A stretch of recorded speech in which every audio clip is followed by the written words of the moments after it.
Selamat datang di Hobi IT. Kebetulan gue punya barang baru. Second deh. Karena gue nggak kuat buat beli barang barunya. Karena menurut gue, HP itu adalah barang yang nilai asetnya bakalan turun. Jadi, nggak rugi-rugi banget lah kalau misalnya gue beli barang yang second. Yang penting kan kualitasnya. Sebelum kita masuk ke intinya, saya intermezzo dulu nih buat ngebahas nih HP. Jadi gue beli ini HP bukan buat gaya-gayaan ya, atau sok-sokan, atau ngikutin tren anak muda zaman sekarang. Gue beli iPhone karena gue penasaran banget sama nih HP. Banyak pertanyaan dalam otak gue. Apa sih hebatnya iPhone? Kenapa sih iPhone bisa mahal? Bedanya iPhone sama Android apa sih? Terus RAM-nya kecil, harganya kok bisa sampai puluhan juta? Kamera cuma 12 megapiksel bro.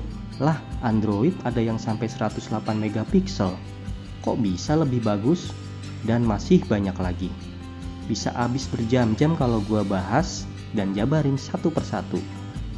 Nah, rasa penasaran gue itu yang bikin gue pengen banget pakai iPhone. Alhamdulillah, dapat rezeki dari istri, dikadoin pas gue ultah. Istri gue juga nabung bertahun-tahun kali bro, buat bisa kasih kado iPhone. Terbaik memang. Lah, kok gue jadi curhat? Oke, lanjut. Kalau boleh jujur, gue baru pertama kali pegang iPhone. Ya, sekarang ini setelah gue dibeliin. Awalnya sih gue mikir bro, ini apaan sih? Ribet banget nih HP. Nggak ada tombol sama sekali, nggak ada tombol backnya, nggak ada tombol home-nya. Akhirnya seminggu 2 minggu mulai berasa enaknya. Simple banget bro, praktis dan enak banget. Sumpah baru kali ini gue pertama kali ngerasain nyamannya pakai HP.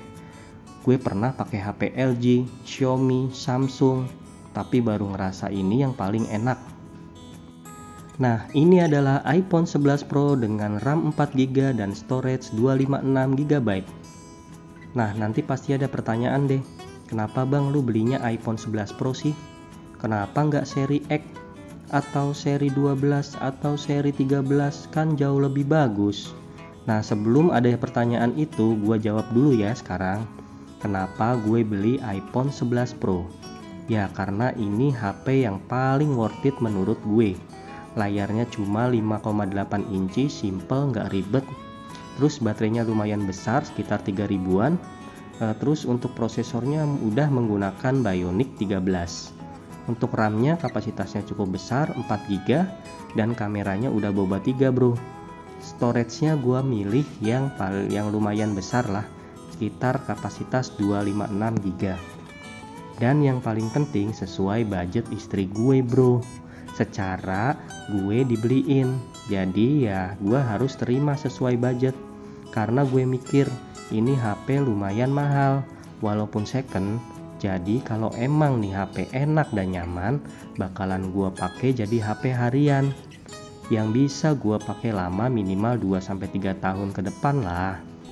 Storage yang gue ambil lumayan besar, 256, karena sesuai kebutuhan gue, karena gue sering membuat konten menggunakan HP. Jadi otomatis ada video, ada foto dan yang lain-lain itu memerlukan kapasitas yang besar. Nah, untuk HP iPhone ini harganya itu waktu gue beli sekitar 7,9 juta. Itu sudah dapat yang kapasitas storage-nya 256. Ya menurut kalian itu mahal atau enggak, bisa kalian komen di kolom komentar. Masuk ke bagian layar bro. HP iPhone 11 Pro ini menggunakan layar Retina HDR OLED multitouch 5,8 inci dengan resolusi 2436x1125 pixel dengan kontras rasio 2 juta dibandingkan 1. Nah, di sini kalian bisa lihat langsung ya layarnya. Kalian lihat deh, bagus banget kan? Benar-benar enak banget tampilannya. Kemudian terlihat jelas, natural, tulisannya juga jelas banget. Ini salah satu feel yang gue rasain saat gue menulis pesan. Jadi contohnya nih bro, gue mau menulis pesan baik itu di WhatsApp atau di pesan yang lainnya. Ini lihat deh animasinya, kelembutan layarnya, benar-benar beda banget deh sensasinya. Itu sih yang gue rasain dari pengalaman mengetik gue di iPhone. Padahal ini simple banget ya. Jadi ini adalah salah satu yang bikin gue nyaman menggunakan iPhone. Nah, bicara soal tampilan layar, ada beberapa yang ingin gue bahas di sini bro. Di iPhone ada 3 mode yang bisa digunakan untuk mengatur kecerahan dan warna layar. Menurut gue sih ini salah satu fitur yang bisa membuat kita nyaman pakai iPhone. Ada fitur yang namanya True Tone, berfungsi secara otomatis menyesuaikan warna dan intensitas layar dengan cahaya di lingkungan sekitar kalian. Beda ya dengan fitur Auto Brightness yang ada pada Android. Nah, fitur ini akan merubah tampilan layar menjadi lebih warm dan soft sesuai kondisi cahaya sekitar.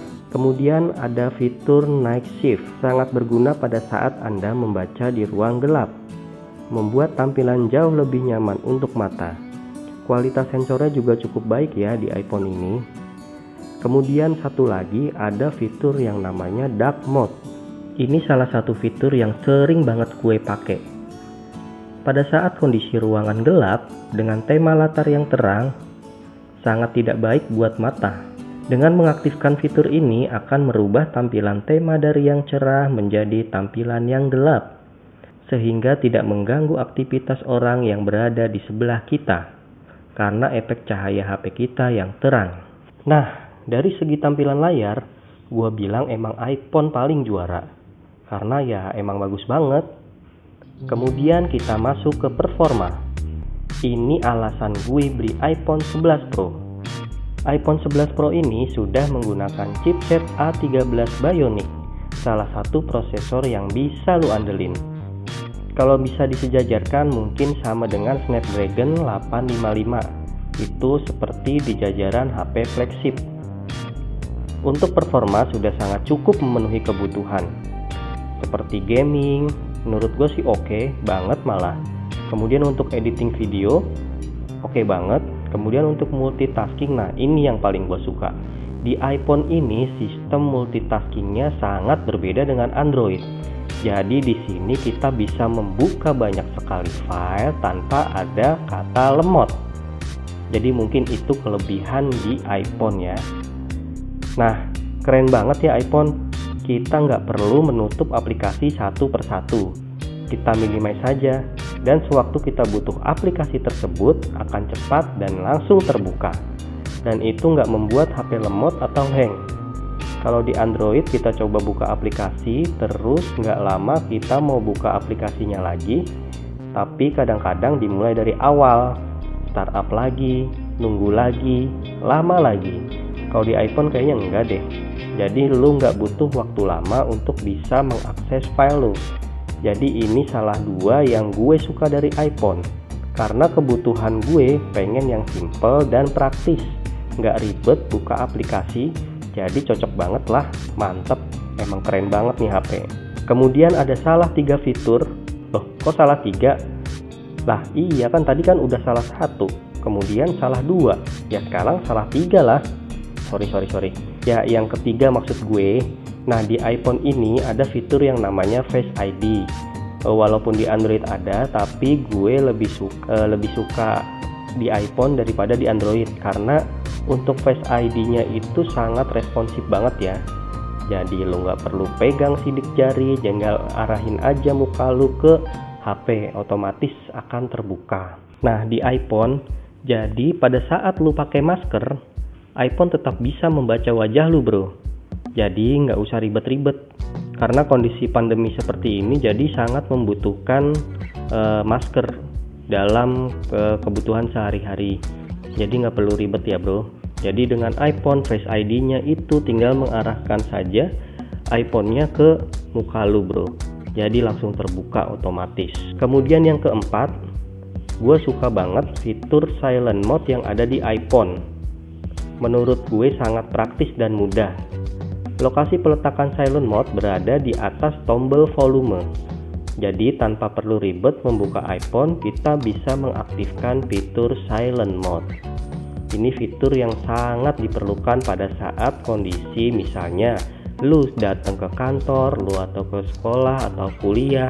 Nah, HP lu dari rumah itu belum di silent.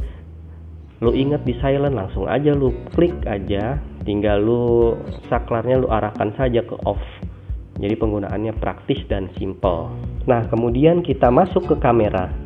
Walaupun gue nggak begitu ngerti penggunaan kamera secara detail, tapi setelah beberapa kali gue coba dan ambil video pakai nih HP, emang bener banget, bagus banget tampilannya. Kemudian ada satu fitur di dalam kamera yang gue suka banget. Tahu nggak apa? Ya bener, fitur slow motion. Fitur ini sangat berfungsi banget ya buat gue sebagai konten kreator. Jadi kita bisa menentukan kapan waktunya video itu cepat, kapan waktunya video itu lambat dengan cara klik tombol slow motion. Jadi penggunaannya juga cukup mudah dan hasilnya pun cukup memuaskan. Berikut hasil video menggunakan iPhone.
Nah, kemudian untuk yang kelima, gue pengen bahas masalah storage.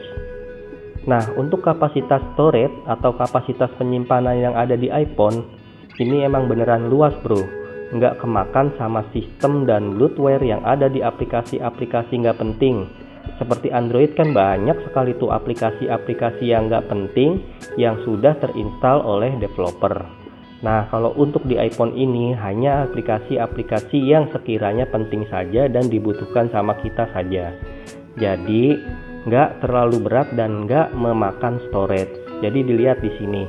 Untuk storage-nya itu sistemnya itu sangat sedikit ya dibandingkan dengan yang ada di Android. Kalau Android kadang-kadang kapasitas 256 itu kurang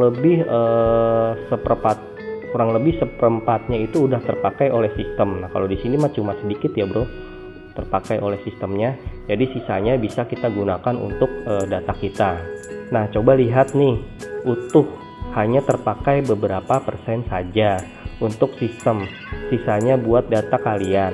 Nah, ini data video saya kan lumayan banyak, jadinya yang terpakai untuk video storage-nya juga lumayan banyak. Kemudian yang keenam dari segi security, gue pengen bahas sedikit ya. iPhone hanya menyediakan beberapa aplikasi yang ada di App Store dan sudah pasti terjamin keamanannya. Tidak ada iklan apapun saat menjalankan aplikasi-aplikasi tersebut. Mungkin karena gue sering pakai Xiaomi yang isinya iklan semua, jadi gue merasa nyaman memakai iPhone. Karena di iPhone itu segala macam aplikasi yang gue buka itu tanpa iklan, jadi berasa nyaman banget. Nah, kalau di iPhone tersebut juga kalau misalnya kita melakukan instalasi suatu aplikasi di App Store, contohnya kita menginstal aplikasi apa, terus di iPhone itu dia meminta konfirmasi berupa 2 kali klik. Kemudian iPhone tersebut akan membaca apakah benar yang menginstal itu adalah yang punya HP. Jadi dia Face ID-nya bekerja pada saat instalasi ya. Jadi mungkin berbeda ya dengan Android. Kalau Android ya tinggal install. Jadi siapapun yang memakai HP itu bisa menginstal aplikasi. Kalau di iPhone ini agak berbeda. Jadi hanya yang punya HP yang punya otorisasi untuk install aplikasi. Jadi lebih enak dan terjamin security-nya. Nah, kemudian yang terakhir yang pengen gua bahas ada di baterai. Nah, ini baterai besarnya cuma 3046 mAh. Ini bisa gue pakai seharian full. Durasi penggunaan kurang lebih 4-5 jam tanpa berhenti gue pakai. Nah, ini setara sih sama HP Poco dengan baterai yang 5000 mAh. Jadi maksudnya 3000 dibanding 5000 tetap sama ya penggunaannya. Ya karena mungkin untuk penggunaan si prosesor Bionic 13 Bionic ini jauh lebih baik dibandingkan dengan prosesor yang ada mungkin di Poco saya, masih jauh lebih baik Bionic. Jadi untuk sistem energi daya baterainya itu jauh lebih sedikit. Nah, setelah gue melakukan beberapa percobaan simple yang menurut gue ya untuk standar aja sih, karena gue masih belajar penggunaan iPhone seperti apa. Nah, dari penggunaan simple tersebut aja gue udah bisa menyimpulkan. Jadi udah bisa menyimpulkan dan bisa menjawab segala pertanyaan gue yang gue udah jabarkan di video awal. Jadi kenapa iPhone itu bisa mahal, kenapa kok kameranya cuma 12 megapiksel tapi hasilnya bisa bagus, dan kenapa kok baterainya cuma 3000 mAh tapi bisa kuat 4-5 jam. Nah, itu semua sudah terjawab. Dan kesimpulannya, jadi saya sangat merasa nyaman dengan menggunakan iPhone ini. Jadi kemungkinan iPhone ini akan saya gunakan untuk handphone harian saya. Jadi kemungkinan besar untuk saat ini saya belum ingin beralih ke Android lagi. Jadi saya ingin mencoba segala sesuatu dengan menggunakan iPhone ini. Nah ditunggu aja ya video berikutnya. Apa aja sih yang gue coba dan gue lakukan di iPhone ini, nanti akan gue share di video-video berikutnya. Jangan lupa subscribe, like, dan share Hobi IT. Nah, baik, demikianlah review singkat dari saya. Semoga videonya bermanfaat. Jangan lupa subscribe, like, dan share buat dukung channel ini. Jika ada pertanyaan atau berbagai pengalamannya seputar iPhone, silahkan ceritakan di kolom komentar. Baik, terima kasih banyak. Wassalamualaikum warahmatullahi wabarakatuh. Salam Hobi IT.